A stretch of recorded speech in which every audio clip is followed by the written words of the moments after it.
Hello, and welcome to the Creative Pro podcast, where creative professionals come for tips, insights, and conversations to help you work smarter. I'm Teresa Jackson, Program Manager at Creative Pro. I have a really fun episode for you today. It's called Wait, You Can Do That In?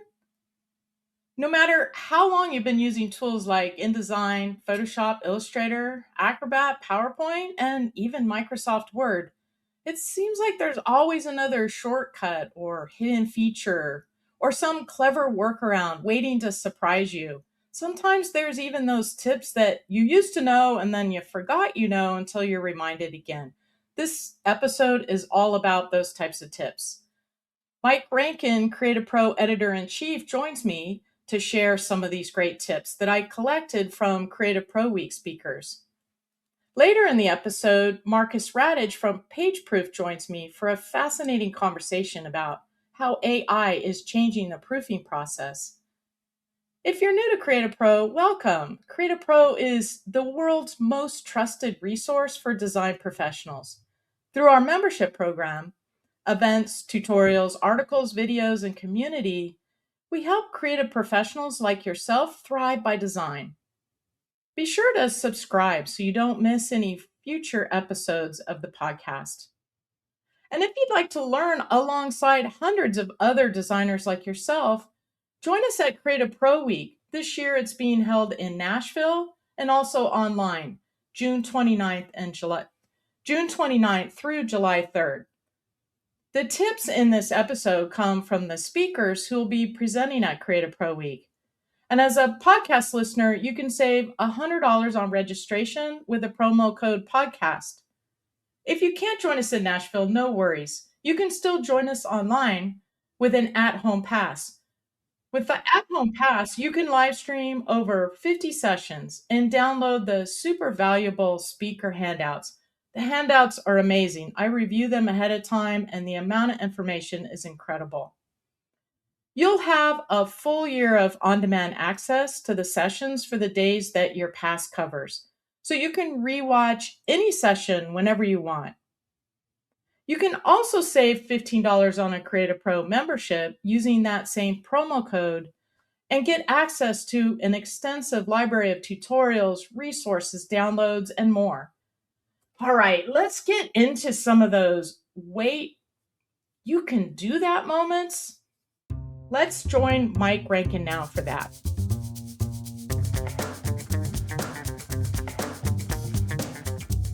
Mike, so good to see you. Hey, same. How's it going? Oh, it's going really good. Really good. Getting super excited for Creative Pro Week. We have less than a month to go. How you feeling? Are you ready, or are you in the last minute, just getting it all Yeah, together? can you really be ready for Creative Pro Week? There's just like so much. It's like this tidal wave of stuff and people and ideas and content that all comes, and you know, you get ready for your own stuff, and then I just like let the rest of it wash over me and just look forward to it all. So Exactly. When we leave the previous last year's Creative Pro Week, we can't wait for the next one. We're like, let's do it again. yeah, And then agreed. we get into the planning stages, and it's like, wow, it's a lot of work to put it together. I think it's important to remember to be present. Like, I want to be fully present the whole week and not be worrying about everything. It's going to be Yeah. awesome.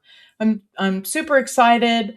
We have incredible content from a bunch of different amazing speakers, and I had this idea to collect some tips from them, and they responded. It was awesome. I emailed speakers and I said, hey, we're going to do this podcast, can you share a tip and try and stump us, like share something that we may not know you can do in whatever tool it is of your choice. So we have a bunch of them, and I thought we could just go back and forth reading those tips. But I wanted to start with you because you're doing a session that's a bit new and different this year. And I thought you'd probably have a good tip to share to kick off this podcast.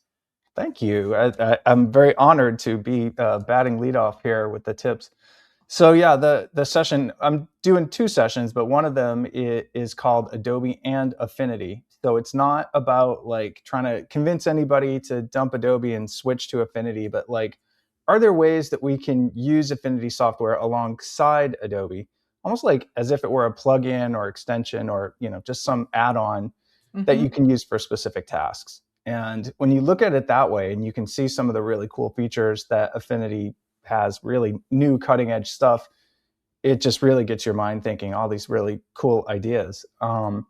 And one of the things that I was going to show in the layout studio, which is sort of equivalent to InDesign for doing page layout and longer documents and stuff, really neat feature with bulleted lists that you can actually specify any image as the bullet character for your bulleted lists with just like one click. Like it's just Wow. in the paragraph panel or in the paragraph styles, you can specify it. And there's just a little button there. You can just click, you choose your image and boop, boop, boop.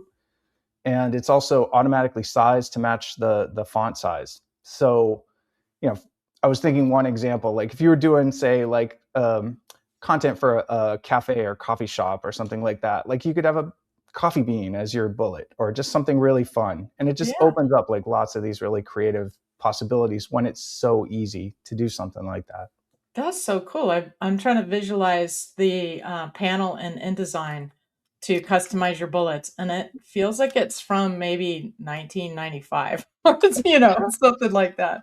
We'll give them a little more credit. We'll say 1999, Okay. but yeah, it's pretty unchanged since then. I mean, you can pick a glyph, from a Yeah. specific font, and I actually showed as a 3 Minute Max back a few years ago at Creative Pro Week how you can sort of do the same thing, but you have to go through this whole process of making a custom font with the vector images. And you can use raster images, like you can use a JPEG or a PNG or whatever, in Affinity. So Yeah, it's really Affinity cool. made it easy. Yes. So Yep. cool. Well, thanks for kicking that off. We've got a bunch of tips. I think we've got 15 tips here and a dozen different tools that we're going to cover. An accessibility tip and some AI tips. So let's just jump in. I'm going to start off with a tip that came from Melissa Picone about Creative Cloud. This is super cool. Did you know that you could find your entire Firefly generation history in the Creative Cloud app? No, I You did did not. not. I did not. I did not know that either. I think it's new. I'll give us credit for that. I think it just slid into the Creative Cloud app.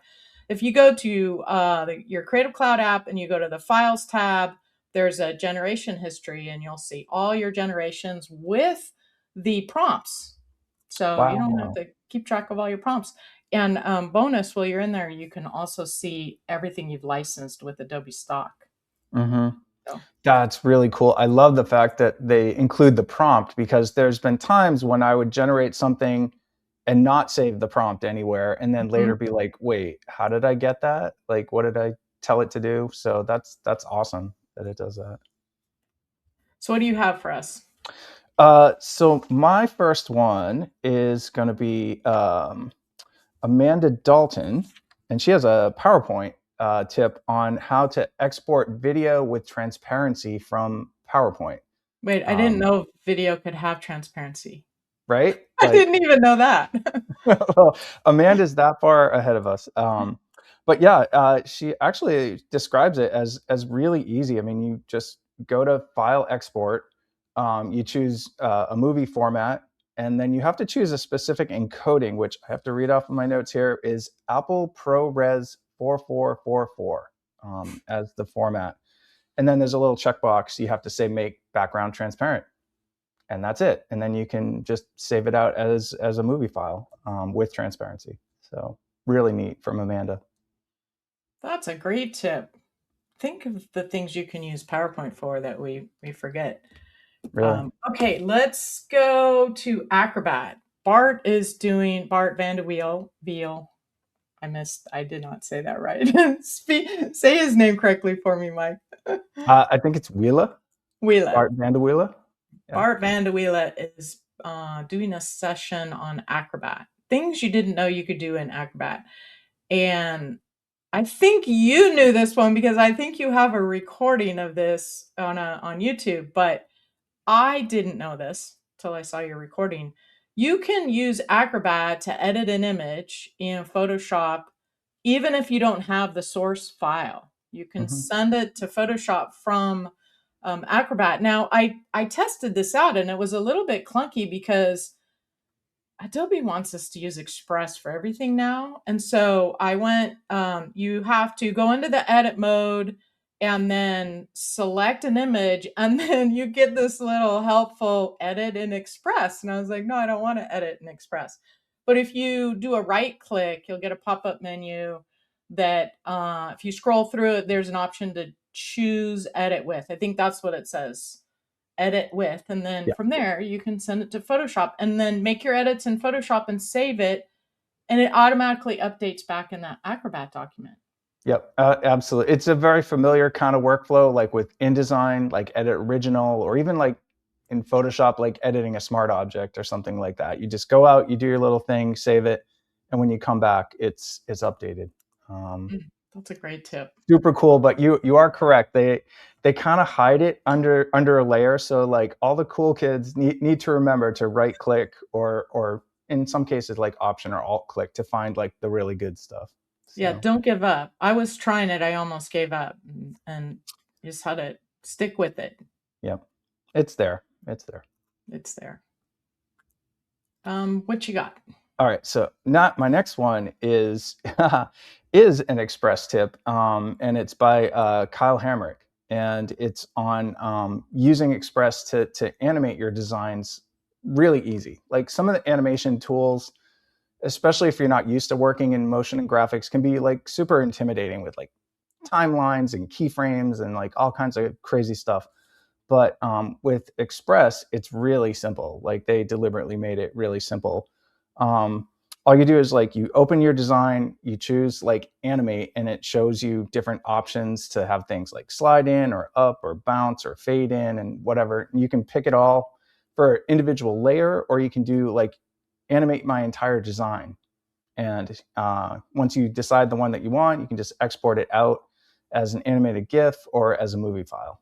So it's a So really low barrier entry to starting to work with motion. It's really cool. you're telling me that I can put my design in Express and click one button and it'll be animated for me? Animate all. Yes. That's incredible. Yeah, right. Yeah, maybe I should give Express a harder look. I really haven't. I need I to. think we all should, it's Yeah. it never hurts, right? Like you have Right. access to it. So give it a look see and see if it can do something that you need. That's right. We have the tool. It's there. We do. All right. I got a tip from Kevin Stolmeyer, Firefly boards. Have you used Firefly boards, Mike? Only a limited amount.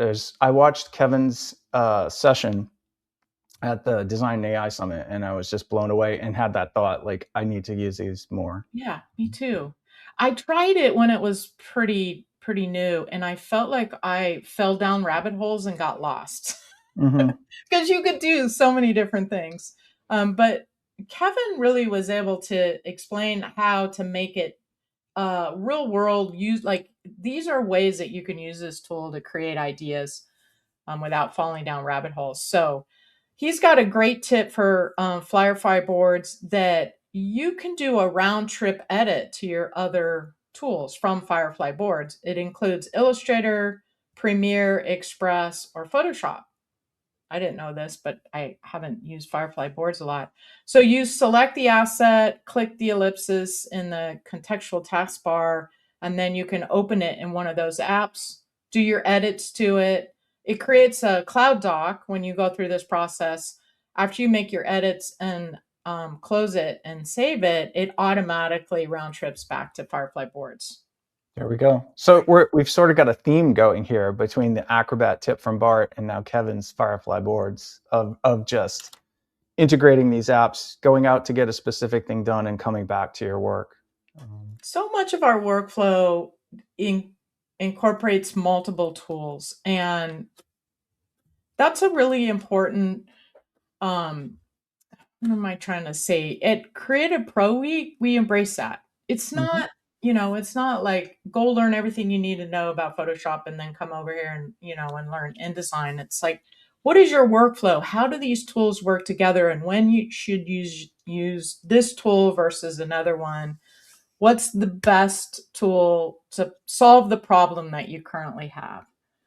Absolutely. And there's no one trick ponies anymore. Like every designer I know uses all this stuff. Yeah, Like they dip into the programs, and I mean, they might specialize in one thing, but right. they know they have to use the right tool for the job.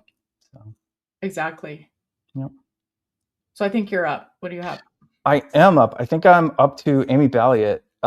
So I love Amy's tip. So she says to get the most out of AI, pit two LLMs against each other. Cage fight with the LLMs. Yeah, just like it's just like bot on bot crime here.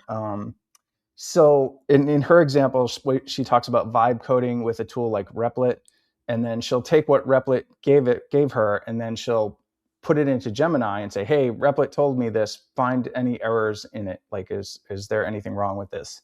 So it's just getting one AI to tell on another, I love which that. is really good because no one of those tools, is perfect. We all know that for anything. I've done a similar thing in preparing for my session on scripting InDesign that I'm doing with Erica Gamet. We wanted to generate a list of things that are and are not scriptable in InDesign, so that people could know, like, oh, don't even bother trying to do this because it's not a scriptable feature. And so I asked Gemini about that, but I was like, I don't really trust Gemini that much. So then I took what Gemini gave me and I dumped it into Claude and said, check this work, confirm it. And they didn't quite agree. So eventually what I did in the end was I went to like a human expert and, Of course. asked them to weigh in. But as a good first step, I made the AIs like check each other's work, like Amy suggests. That's such a great tip because our AIs, they have quite big egos, it feels like. A lot of times They believe they're right all the time. they do, and a lot of times it feels like they'll tell you what they think you want to hear Yeah, instead of necessarily, what you need to hear. So, exactly. Well, this reminds me, Mike, that I had a great conversation. We're talking about AI, and I just had a great conversation with Marcus Radich from PageProof. PageProof is going to be at Creative Pro Week this year again, and they have a new AI feature. It's really incredible. It does the kind of things that I want to use AI for, right? hmm hmm I want AI to proof my stuff. I don't want it to create my stuff. So, why don't we take a break and listen to that conversation that I had with Marcus, and then we'll come back and we'll finish up our tips. Sound good? cool. Marcus, it's great to see you. Thanks for joining us. Yeah, great to see you too. Thank you for inviting me on. Of course. I always like chatting with you. Last time we were together was Design and AI. Yeah. Yeah, absolutely. That was a great conference, and we have a lot of team members actually join the conferences, and of course we're in New Zealand, so the time zone's really quite interesting. But people love joining the Creative Pro conferences. Yeah, that's a little tough. We run on West Coast time because most of our team's on the West Coast. So, Yeah, are you in New Zealand right now? I'm in New Zealand at the moment. I've just returned back from San Francisco, so I've been there for a little while, and so now at the moment I'm back at headquarters in New Zealand. Well, thanks for joining us with this big time difference. We're going to talk about PageProof. You have some new features in PageProof. Before we get into that, though, I it might be a good idea to tell our audience who you are and what PageProof is, because we always get some new listeners. So, Marcus Radich, I did not say that right. Can you say your last name for me? Radich? Radic, Radich. Marcus Marcus Radic, Radich. good Croatian name. There you go. Thank you. I'm sorry for butchering it at first.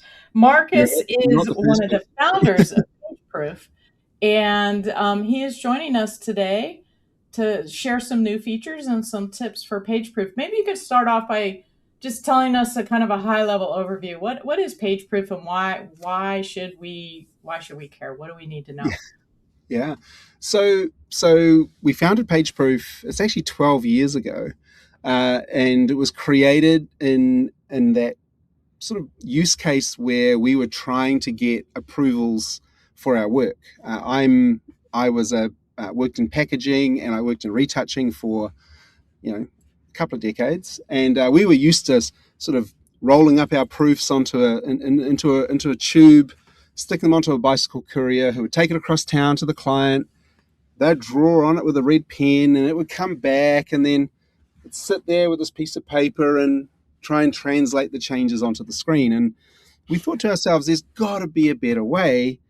And we talk about using PageProof as for our customers to take their work from a draft to perfection, using PageProof to achieve that. So you can just drop your work into PageProof, invite your reviewers, and then they can go through and use the tools to leave feedback. There's versioning. There's a whole bunch of other tools inside the platform for that. We don't just do Adobe as well. That's probably one of the big things about our platform, is that we support Figma, we support Canva, we support, of course, all the Adobe tools, video production, but going through all of the different media types, including PowerPoint presentations and Word and things. So we support all of the creative formats that you would possibly use, and they can be sent out for people to just leave feedback on the work. So that's, in a nutshell, what we do. Wow. We all need it. Yeah. What did you what's new? What's the new great features that we need to know about? Yeah, well, we've been watching the world when it comes to AI. And I have a background, part of my computer science degree was in AI, but it was a little bit outdated compared to today's technology. But look, we have a bit of a link back to that. And one thing is that we always taught that AI should have a practical use.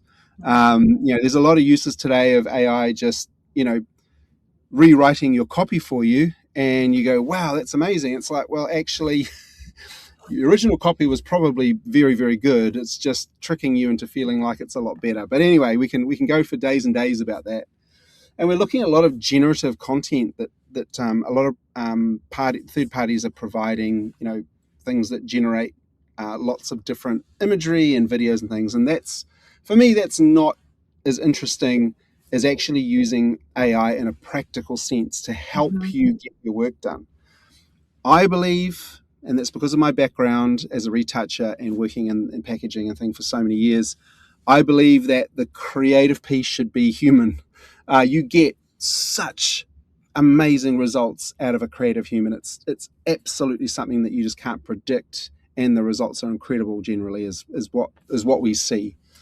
But what we think AI is good at is looking at things and giving us feedback on it and actually saying, hey, look, this might be something you should look at. So what we've done is we've put that into PageProof. We have looked at the AI features that we could build, and we said, look, let's actually put something into the product which is really useful for feedback. Because generally when you send you're creative, right? You've designed this piece of work, you send it out to 10 people. Those 10 people may or may not be enthusiastic about giving you their feedback. I mean, you get various, some people ignore you. Other people send you a whole lot of different things. You get conflicting bits and pieces. It's a good process to go through, but, sometimes it's a lot more hard work on the creative person than it needs to be. So what we've introduced is inside of PageProof, the ability to turn on PageProof Intelligence, which we call Pi. David Blattner wrote a book about that, as we know. Pi. Yeah, so it's Pi, PageProof Intelligence. Yeah, and we say it's easy as pie. So you literally switch it on, and it will look at the work that you've uploaded and give you feedback. It'll say, hey, spelling mistake here. This doesn't read as it should. Maybe think about this.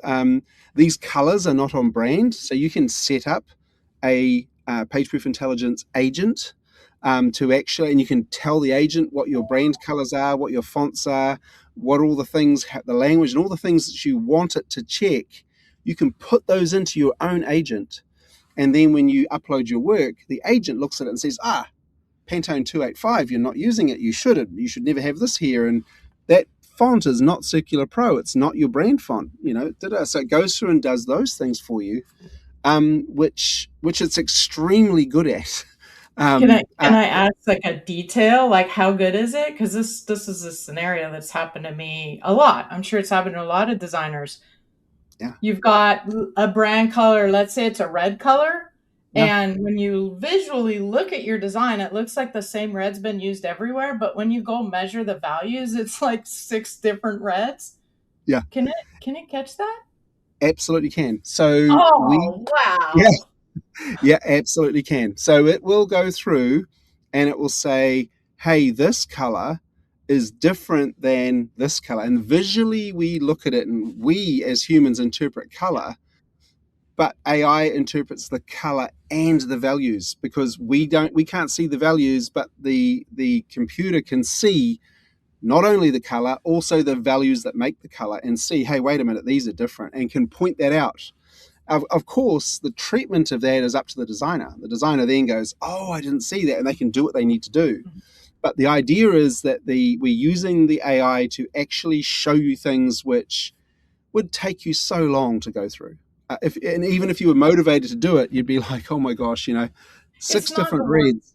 Yeah, it's not what we want to do. We don't want to spend our time doing that as designers. This is exactly what AI should be used for. Those things that we don't want to have to do, right? Absolutely agree. And that's what we call practical AI. We really want to have a practical AI. It really has a real world application for something that we don't want to do. And so when I look at, for example, if I look at all the generative AI products out there, it kind of bothers me. To me, they're not really practical AI because they are the things that we want to do. So why are we using AI tools to do the things that we do want to do? AI should be practical and it should be about doing the things that I generally don't want to do, like checking a billion colors on a page and seeing if it's the right one. So those things are really useful. It's doing the things we may not necessarily be that good at doing. It's hard to find that colors that are off. When you start looking at a page for so long, especially if you're the one who designed it, it's so hard to see things that are obvious once you see them and you're like, how did I not see that? So true. And it's things like, we've got a customer in the UK who are a charity and they're using the PageProof intelligence agents at the moment. And it's really interesting because part of their brand is not having animals in their photography. It's just a thing because it's a very human-focused charity. So they don't want animals in the photography.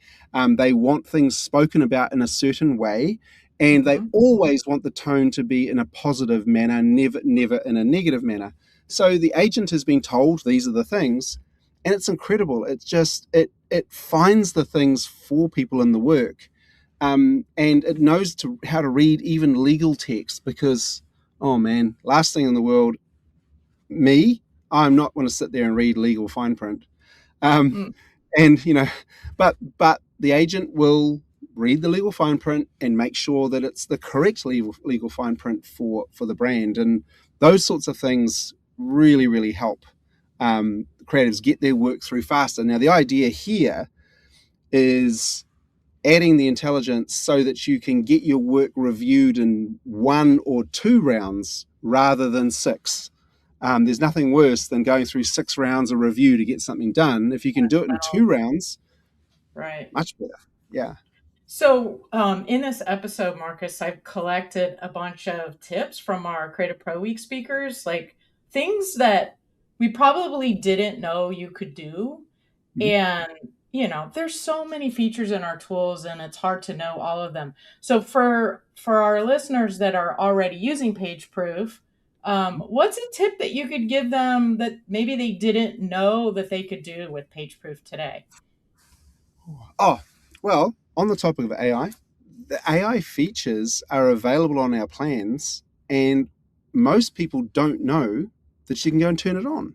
So it's an opt-in. Of course, you need to check to make sure it's okay with IT and all those sorts of things.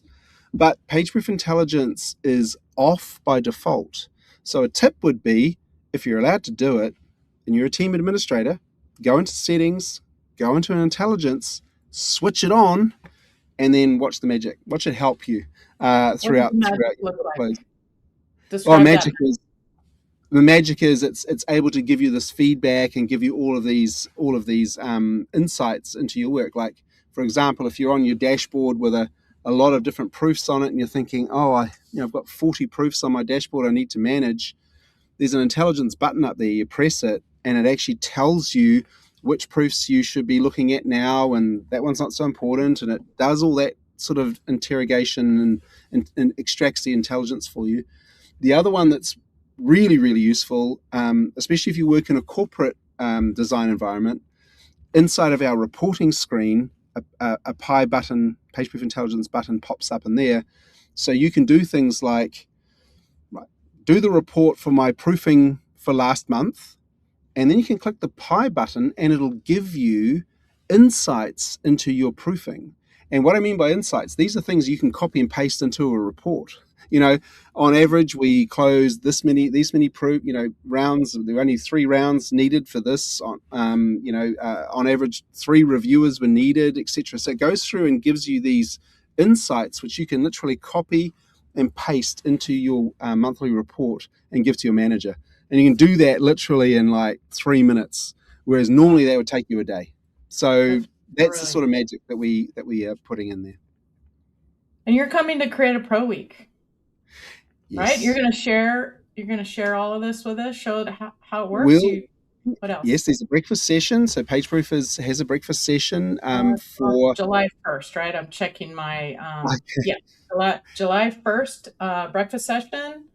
Yeah, and we have a stand there as well, and I'll be on the stand. So myself and my co-founder are going to be there, and we love people coming and talking to us. We love showing things, because it's all for us. It's about improving the creative workflow. So come and talk to us. But at Creative Pro Week, on stage through the breakfast session, I will be announcing a brand new PageProof Intelligence feature, which I think every creative is going to love, absolutely love. So it's not generative. It's not going to try and replace designers. This is truly going to help designers, and I think it's a wow moment. So I look forward to the day, and really, really can't wait to get up on stage and show everybody this new piece of PageProof Intelligence that we're releasing. I'm super excited to see that. Yeah, I know it'll be amazing, and I get to see you in person, so that's going to be awesome too. Yeah, if anyone sees me anywhere, just walk up to me. I'm happy to talk to anyone about anything. So yeah, absolutely. I love Creative Pro Week. A lot of creative people around, and it's really, really fun to be there. It's the best week of the year. And I think it's in a great place this year as well, which Nashville. I've never been to Nashville, so looking forward to it. The following weekend is 4th of July, and Nashville says they're going to have the largest celebration in the country for 4th of July. So we'll be in the right spot. Yeah, I think our flights are on the Monday, so we're actually going to be there for that. So you can celebrate. We'll be there too. Yeah, fantastic. All right. We'll see you then. Thank you so much for being here. Appreciate it. Thank you. Wow. What do you think, Mike? I think that's awesome. I love how Marcus really framed the tool as, doing the sort of dirty work that creatives don't want to do, and leaving the real creative stuff to the humans. And they also have a fun sense of humor. I mean, calling it Pi and stuff. So I love everything about. I love that name, Pi. PageProof Intelligence. It's brilliant. Yeah. And the insights I thought was also super interesting as well, like telling you how many rounds it took to proof something, and things to really look at your workflow from a higher level and figure out, what's working, what's not. I think it's super useful. I could see it providing really, really useful data for your whole team. You can start to establish who's spending time here or there and what they're spending their time on. Absolutely. Yeah, it's brilliant. Absolutely. It's like you're not just proving a document, but like your whole workflow. Right. You're getting insights about your whole workflow. So yeah. I think it is exactly what I want to use AI for. Do my proofing. Make me look good. Don't create the thing for me. Right. Maybe that's a simplification, but I love that concept. Okay, let's get back to the tips. We're about halfway done. We've got quite a few more really good ones. Um, I've got a tip from Jose Smidia for Illustrator. He'll be speaking at Creative Pro Week for the first time. Jose was a attendee that became a speaker. So we have a few of those in our group. If you're an attendee out there and you're thinking, I'd love to speak, I'm the person to talk to. So send me an email, Teresa@creativepro.com. All right. Jose's does these incredible gradient mesh illustrations that look like photographs. And he's going to show us how to do those, how he creates those at Creative Pro Week. He's got a great tip. I didn't know this, Mike. I'm wondering if you did, that you can start a gradient mesh from a radial gradient. You can just draw a circle, fill it with a radial gradient, and convert it to a gradient mesh. And you're like a good way towards where you need to be with your gradient mesh. Then you go around and you edit the different points. You'd go to so you start with a circle, fill it with a radial gradient, and then go to Object, Expand. And in that, I know I've seen this before and I just passed right by it. In that menu, there's an option to choose Expand Gradient to Gradient Mesh. Okay. Very cool. That's a great shortcut. Rather than starting from scratch, like you already got a gradient that you like, the colors, makes total got sense. the colors you need. You just probably have to add a few more points and move around the points that you have. He does say it still takes a lot of patience, but it's what he loves about creating those illustrations. He's amazing, and we actually did. He wrote an article in Creative Pro magazine on his gradient mesh techniques that was just really walked you through like step by step, like all the little details of doing it. But he can do magic with that. We'll link to that in the show notes. That's great. All right. I think I'm up. I have a tip from Rob DeWinter. It's AI related, also Photoshop related, and so now we have the Firefly Image 5 model as one of the Adobe models in Photoshop, and then we also have the Firefly Fill and Expand. And you're like, okay, why do I have two different Firefly models? Well, turns out they work quite differently, according to Rob, and he's going to show examples of this at Creative Pro Week. The Fill and Expand sees everything outside. Like if you have a selection, start there.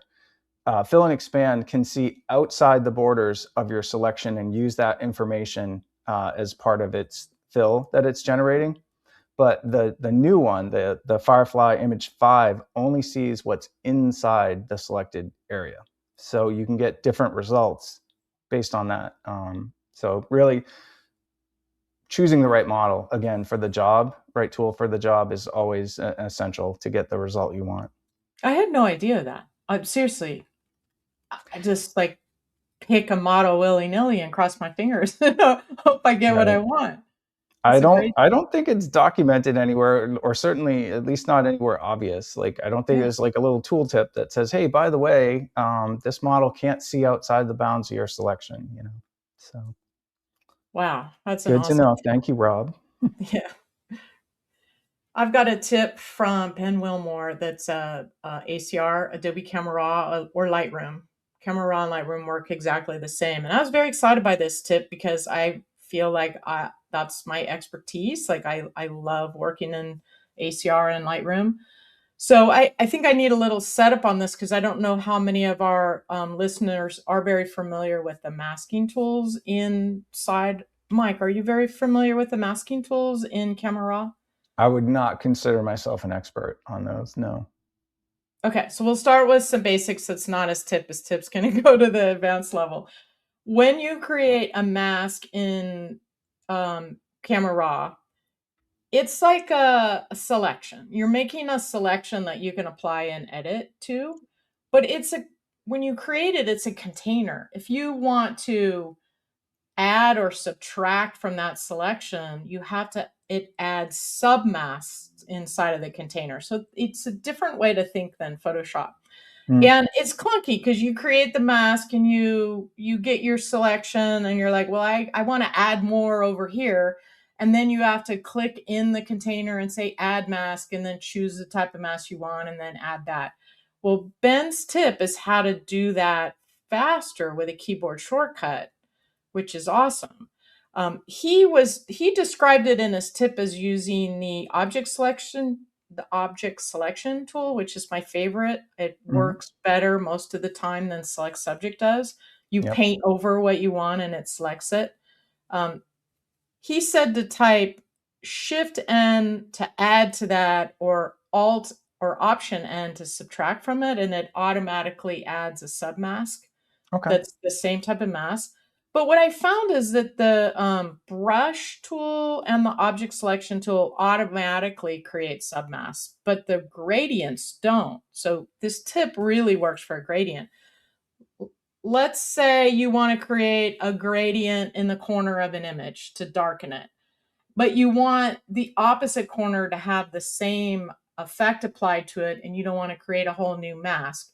You Hmm. can add a gradient submask by just typing Shift N and then doing another gradient, and it'll continue to add submasks. Or maybe you have a radial mask and you want to create like a Pac-Man type mask where a radial is cut out of a radial, maybe like a moon shape. Hmm. Create the radial mask, hit Option N, and it'll create a subtract submask. So you can Right. quickly build these masks up with keyboard shortcuts. That was probably made it sound way too complicated. But once you start using it, you'll be like, wow, this is saving me a ton of time. I think, yeah, it is like you have to use your imagination a lot, but I think the main thing boils down to is like Shift N to add and Alt Option N to subtract. Yeah, thank you for summarizing that. That was good. Yeah, no, and Ben's amazing. So yeah, that's awesome. I have one from my partner in crime, Erica Gamet. Um, she has a tip about using grep, and it's not necessarily a technical tip, like, she doesn't mention a specific grep code or anything super nerdy like that, but it's more like an approach to grep that I find to be like really helpful, because especially if you're just getting started writing grep expressions in InDesign, it can be very difficult and very frustrating, and especially if you're trying to do something kind of complicated. And Erica's tip is just that your grep expressions don't have to be exactly perfect. Like if you write an expression that just gets you close to the result of selecting the text that you need when you're doing a grep find change or like that, just get yourself in the neighborhood. You've still saved a lot of time, as opposed to just trying to go through a document manually.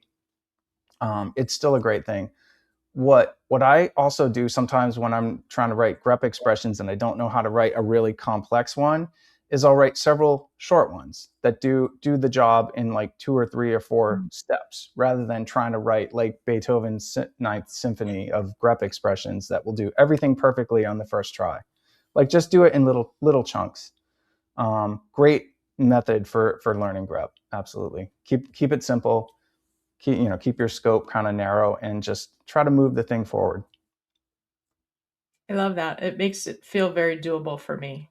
It is. And once you have some success with that, then you move on to more complex expressions. But it's a good way to work, I think. Yeah, it's very encouraging to hear you don't have to be perfect for it Yes. to be helpful. Right. I've got a great tip from Dax Castro for accessibility and InDesign. Super easy, but it wasn't obvious to me at all. So I'm wondering if you knew this as well, Mike. There is an alt text dialog box in InDesign. I did know that. You can Mhm. apply alt text to individual images, but you don't have to close out of that dialog box. You just leave it open in your workspace, and every time you select an image, the dialog box will repopulate for that image. And when you switch to the next image, it automatically saves the alt text you just wrote. So you could go through all your images really fast that way. I did not know that. That's very cool. Doesn't surprise me that Dax would know that, though. Yeah, it's a That's great. simple thing, but it makes a huge difference when you're in the middle of a big project. Oh yeah. If you're doing that and you have like 50 images to go through, You don't want to be like open, close, open, close, open, close. Yeah. Excellent. They did it right. For the next tip, so we stay in InDesign, and this one is from the amazing Lori Rulin, and it's about applying parent pages to document pages. And there's several different ways that you can do this. You can drag and drop in the pages panel from the masters area or parent pages area down into the document pages. But Lori's tip is about using the Option or Alt key. So you can select the pages that you want to affect down in the document pages area of the pages panel. You can shift click them, or you can Option Alt click them to select them. And let me try that again. You can shift select them, or you can hold Command Control to select continuous ones. Sense. Yeah. And then you go up to the parent pages area, and then you hold the Option Alt key, and then you click on that, and that will apply that parent page to all the document pages you had selected.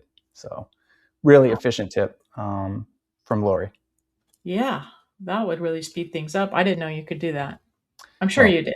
You knew Lori, that. I did, but Lori is the absolute queen of InDesign efficiency. And if there's a tip that makes it easier to do long document stuff, she knows it.